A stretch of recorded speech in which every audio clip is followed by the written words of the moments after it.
People still remember the day that little town hosted its youth baseball tournament. On the creaky wooden bleachers, the boy's father sat quietly, gripping a worn glove as if it were a family heirloom. No one knew that just a few years later, that messy-haired boy wearing jersey number 7 would miss most of his childhood chasing the sharp pop of a baseball slamming into leather. Even at 9 years old, he threw differently from the other kids, harder, faster, enough to make the coach raise an eyebrow in disbelief. But his gift didn't come from his arm alone. It was built on mornings when his parents took turns driving him to practice, on the money they scraped together to buy more balls, better gloves, sturdier cleats. The city he lived in loved baseball so much that every store had photos of the youth championship team from years ago, and everyone whispered that if he made it big, their town's name would once again be heard on the sports map. The turning point came on a rainy afternoon, when he threw the final strikeout of the game and heard the roar ripple across the stands. He stood still for a moment, lips pressed together, letting that heat in his chest burn itself into memory. From that day on, everything else, kicking soccer balls with friends, birthday parties, neighborhood pranks, slowly vanished from his schedule. At an age when other kids learned to laugh uncontrollably at silly jokes, he was learning how to keep his wrists straight on release. But from that very moment, a long journey began, a journey where every pitch came with a price. And in the next step, he would face a pressure far greater than the cheers, the fear of being left behind. By the time he was 12, the boy's days were no longer measured in hours but in pitches. Anyone who happened to pass by the field early in the morning could see him there, small frame, oversized cap, and a focus far too heavy for his age. Practice started before the sun burned the dew off the grass. A mile run to wake the legs, 100 throws to warm the arm, endless core drills, and then hours dissecting slow-motion video like a surgeon studying x-rays. His coach, a wiry man with a whistle that seemed permanently glued to his lips, would bark corrections, foot plant a fraction early, arm slot too high, follow through lazy. No mistake went unnoticed. From the bleachers, his parents looked more like timekeepers than spectators. One handled the stopwatch, the other lugged a cooler packed with protein shakes and ice packs. They weren't just supportive, they were the quiet architects of his discipline, building the schedule that ruled his life. Sometimes between drills, he'd catch glimpses of his friends racing bikes down the street or laughing in the park. The sound would linger in his mind longer than the echo of the last pitch. For a moment, he'd wonder what it felt like to just play. But then the image of a trophy, or a headline, or a college recruiter's approving nod would pull him back. His first injury was small, barely a sprain in the wrist from a long bullpen session, but it felt like a prophecy. He iced it, wrapped it, and returned to the mound the next day as if nothing had happened. Missing practice was unthinkable. Every skipped pitch was a chance for someone else to get ahead. He didn't know it yet, but this relentless pace was shaping more than just his mechanics. It was carving out the mindset of a prodigy, and soon that mindset would collide head first with the spotlight of high school baseball. The noise hit him before the sunlight did. It was his first playoff start under the Friday night lights, and the stands were a living wall of sound. Cheerleaders, parents, rival students chanting his name, some to cheer, others to break his focus. From the press box above, a local reporter was already scribbling notes for tomorrow's headline. Down on the field, his catcher gave a single nod. This was it. He didn't always command a crowd. Just a year earlier, he'd been another talented arm in a dusty small-town bullpen. But velocity changed everything. 90 miles per hour turned him into the ace before he could even grow a proper beard. His teammates split into two camps, the ones who'd fight for him and the ones who thought he'd been handed too much. He earned both camps' respect the same way, by striking out the cleanup hitter with runners on base. Off the field, the spotlight didn't switch off. The local paper ran his picture so often it started to feel like part of the sports section's logo. Social media amplified everything. One clip of a perfect curveball could get thousands of views overnight, but so could a bad outing. He learned to live with it, or at least pretend to. And then came that game, state semifinals, bottom of the 7th, 2 outs, bases loaded. He painted the outside corner with a fastball so clean it froze the batter mid-swing. The crowd erupted, a tidal wave of sound that drowned out his own heartbeat. Cameras flashed, reporters swarmed, scouts scribbled his name with fresh ink. But beneath the celebration was a quiet truth. The higher you climb, the further you can fall. And the next chapter of his story would prove that even a golden arm can break. The room was freezing, though it wasn't the air conditioning. It was the kind of cold that seeps in when you're lying under surgical lights, staring up at a ceiling you've never seen before. Machines beeped softly around him, A nurse adjusted his IV, and the smell of antiseptic clung to everything. Just before the anesthesia blurred the edges of his vision, he thought not about the pain, but about the sound, the sharp splitting pop from a week earlier that had ended his season. It happened in the 7th inning of what should have been another routine start. One pitch too many, one torque too far, and his arm betrayed him. He tried to walk it off, even laughed when the catcher asked if he was okay. But by morning, he couldn't lift his hand past his shoulder. The MRI confirmed it. UCL tear. Tommy John. 9 to 12 months of rehab, minimum. Rehab was its own kind of sport. The first victory was bending his arm a few centimeters. The second was holding a 1-pound weight without wincing. He spent hours in physical therapy rooms smelling faintly of disinfectant and rubber mats, learning patience the way some people learn a foreign language, slowly, painfully, and with constant mistakes. The costs stacked up almost as fast as the exercises. Surgery bills, therapy sessions, specialized equipment. Insurance covered some, but not all. His parents cut back on expenses. He dipped into whatever savings he had. Baseball had never felt so expensive. The team sent the occasional text, "Hang in there, you'll be back in no time." But the season rolled on without him. Younger arms filled the rotation. Highlights on TV showed faces that weren't his. He'd sit in the stands, smiling through clenched teeth while the crowd cheered someone else's win. The fear wasn't just losing his velocity, it was losing his place. From the outside, it looked like a setback. From the inside, it felt like a clock ticking down, every day without throwing a pitch, erasing another piece of who he was. But rehab ended, as all things do, and he returned. Changed, cautious, but burning to prove himself again. The next chapter would give him that chance, and with it, the kind of pressure that could either resurrect a career or bury it. Opening day on campus felt less like joining a team and more like stepping into an arms race. The bullpen radar gun spat out numbers that would have made him a legend back in high school. 92, 94, 95 MMPA. And here, they barely raised an eyebrow. He quickly learned that at this level, no one cared what you used to throw. They cared what you could do today. College baseball wasn't just more than high school, it was another planet entirely. Mornings started before sunrise with weight training, followed by bullpen sessions under the watch of a pitching coach armed with slow-motion cameras and biomechanical charts. Practices bled into strategy meetings, where scouting reports and heat maps replaced the simple hand signals of his teenage years. The game was no longer instinct, it was science, and every player was a lab experiment in progress.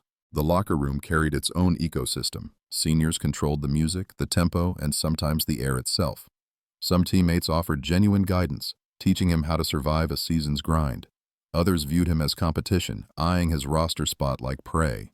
Friendships formed in the training room, often between players nursing the same injuries. Pain, it turned out, was a strange kind of glue. And for the first time in years, he wasn't the best in the room. That truth hit him harder than any fastball. Doubt crept in during quiet moments, late nights lying on his dorm bed, replaying pitches in his head, wondering if the game had finally passed him by. But the season had no patience for hesitation. His freshman year stumbled out of the gate, missed spots, rattled nerves, forgettable outings. But sophomore year brought a shift. Mechanics tightened, velocity ticked up, and he learned not just to pitch, but to outthink hitters. The old spark returned, and with it, the scouts. The momentum was building again. And with momentum comes the dangerous temptation to push past every warning sign, even the ones your body is screaming at you to hear. The bus ride smelled like damp gear bags and reheated fast food. 14 hours, 3 rest stops, and 1 flat tire later, the team finally rolled into a town whose stadium was more chain-link fence than ballpark. He stretched his legs on the gravel parking lot, thinking about the game scheduled in just a few hours. This was professional baseball, at least that's what the contract had promised. His draft day had been quieter than he'd imagined. 10th round, a handshake, a modest signing bonus, just enough to buy time, not comfort. The money disappeared quickly. A couple months' rent, new cleats, a plane ticket to spring training. Minor league paychecks trickled in at a rate that made him wonder if flipping burgers might have been more profitable. Rent meant sharing a 2-bedroom apartment with 3 other players. Dinner often meant gas station sandwiches and protein bars bought in bulk.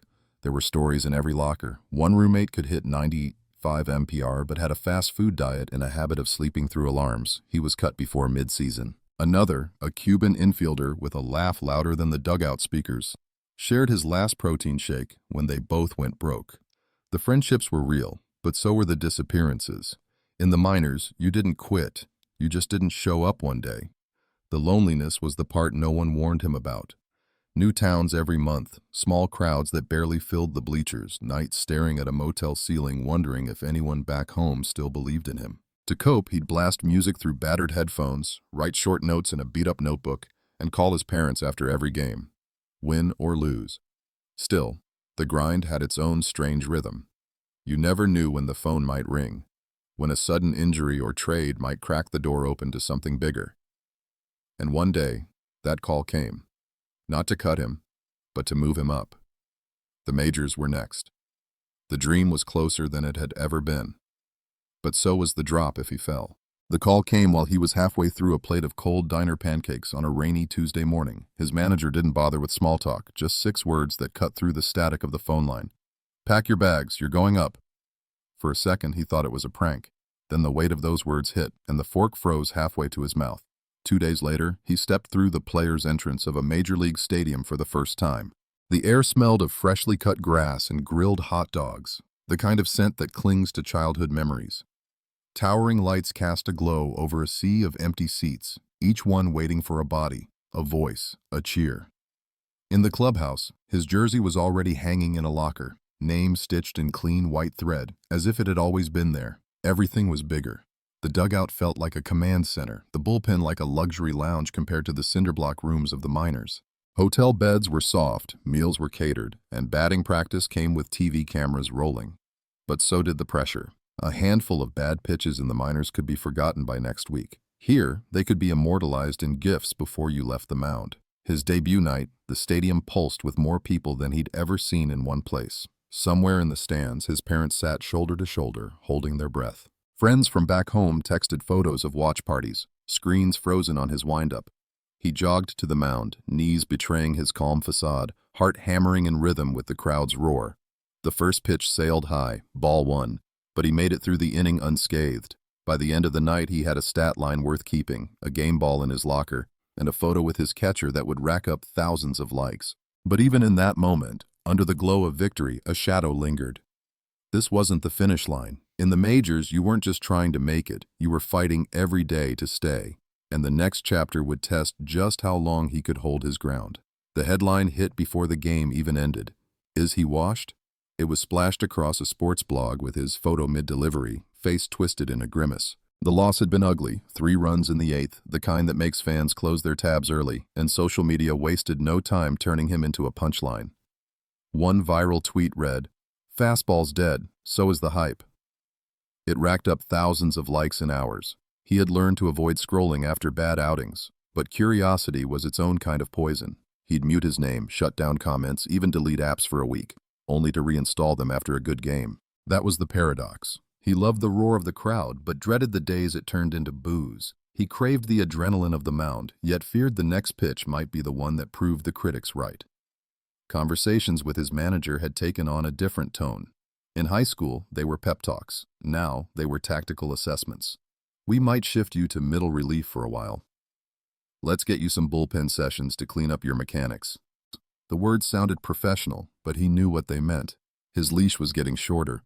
Fans didn't see the in-between moments, the quiet bus rides after away games, the ice packs strapped to both shoulders, the late-night phone calls to family where he downplayed the pain. They didn't hear the way the clubhouse fell silent when a struggling pitcher walked in, or how even friends kept their distance when your ERA climbed too high. Yet, for every low, there was still that pull, the one that kept him lacing up his cleats no matter how battered his body felt. And as the season pressed on, he'd have to decide whether chasing that fleeting rush was worth the toll it was taking. Because the game had a way of asking for more, and he was running out of pieces to give. He watched from the dugout as the kid, barely 22, all fast twitch muscles and unshakable swagger, took the mound in his spot. The radar gun flashed 98 mm'm. The crowd roared like they'd just seen the future, and maybe they had. He clapped politely, but inside, it felt like applauding his own eviction notice. It hadn't happened overnight. One season, he was still a rotation piece. The next, his name appeared on a list of short-term veteran signings. The offers came with coded language, leadership in the clubhouse, mentor for the young arms, phrases that sounded flattering until you realized they meant, "We don't expect you to win us games, just make sure the kids don't implode." And so, he became a teacher. He'd stand next to the rookies during bullpens, talking them through pitch sequencing, showing them how to read a hitter's swing. He taught them to hide pain, to control adrenaline, to treat a bad outing like a bad haircut. It'll grow back if you give it time. They called him Old Man, half as a joke, half as a sign of respect. But every lesson carried a quiet sting. The better they got, the clearer it became. His usefulness was finite. The front office didn't say it outright, but he knew the truth. Young talent was cheaper, healthier, and easier to build around. The business model didn't favor sentiment. His goals had shifted. No more chasing personal records or dreaming of awards. Now it was about keeping the body intact, finding satisfaction in someone else's breakout, and squeezing every last inning out of his arm. In rare moments, he thought about life after baseball, family dinners he'd missed, maybe a coaching job, maybe finally sleeping past 5 a.m. Still, the game had a way of pulling him back, of making him believe there was one more run left in him. And as another spring training invite slid across the table, he had to decide, was this the final chapter, or just another season in a story that refused to end? The whistle blew, and a dozen teenage pitchers froze mid-motion. He walked the bullpen line slowly, stopping to adjust a grip here, correct a foot plant there. The sun was hot, the gloves were new, and the eyes looking back at him were filled with the same wide, impossible dreams he once carried. Retirement hadn't been a parade. It was a quiet off-season that simply never ended. The first few weeks felt like falling into an echo chamber. No early bus rides, no game schedules, no reason to ice his shoulder before bed. The free time that had seemed like a gift quickly turned heavy. The checks were smaller now, the routines gone, and the title, Major League Pitcher, no longer followed his name. Family life was its own adjustment. He could finally make every dinner, attend every birthday, but the years away had left spaces in conversations, like missing pages in a book. He was no longer the guest star who dropped in between road trips. He had to relearn how to simply be there. Watching the next generation was a cocktail of pride and unease. He saw the spark in their wind-ups, the stubbornness in their eyes, and recognized every pitfall they were sprinting toward. He could warn them, guide them, but he knew some lessons had to be carved into muscle and memory the hard way. In quieter moments, he let the question surface. If he could do it again, would he change anything? Some days, he wished he'd taken better care of his arm, or stayed home for one more birthday, or chosen fewer battles with the radar gun. Other days, he decided it was all worth it. The wins, the losses, the nights staring at motel ceilings because they'd shaped the man standing here now. The whistle blew again. A kid threw a perfect strike, the mitt popped, and the group cheered. He smiled, knowing he'd given the right piece of advice this time. Or maybe not. Maybe he'd just given them a little more reason to chase the same beautiful, punishing dream.